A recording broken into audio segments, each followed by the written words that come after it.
d'après le tableau Scène de sabbat de David Tenier. La princesse qui rêvait de devenir une sorcière. Le rêve de Josina, devenir une sorcière.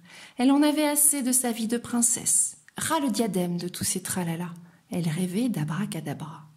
Ce qu'elle voulait, c'est préparer des potions dégoûtantes dans un vrai chaudron en fer.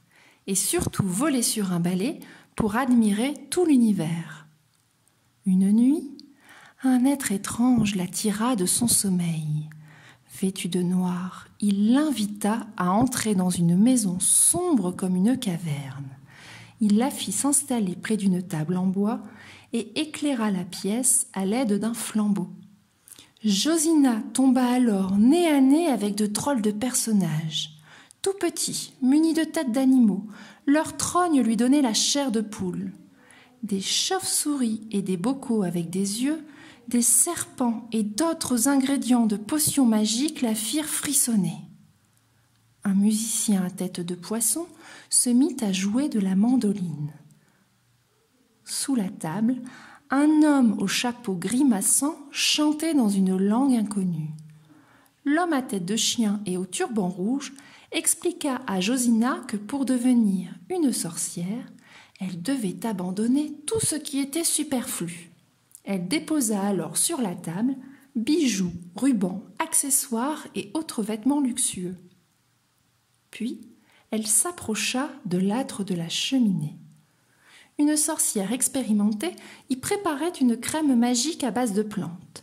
Belladonna papaver somniferum eliantus populus.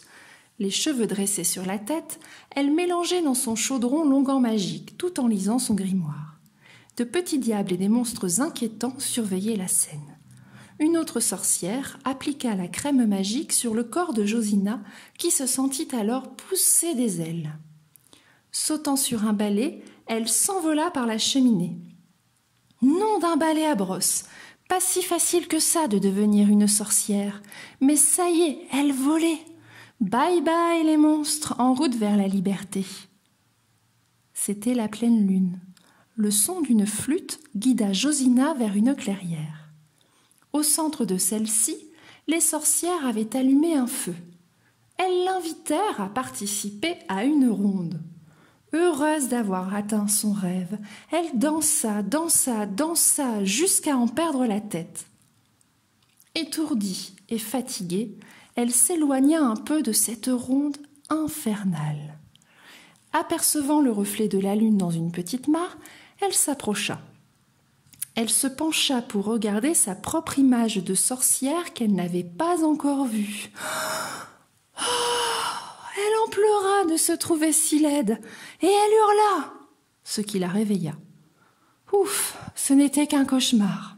Josina fut ravie de retrouver sa vie de princesse et ne se plaignit plus jamais.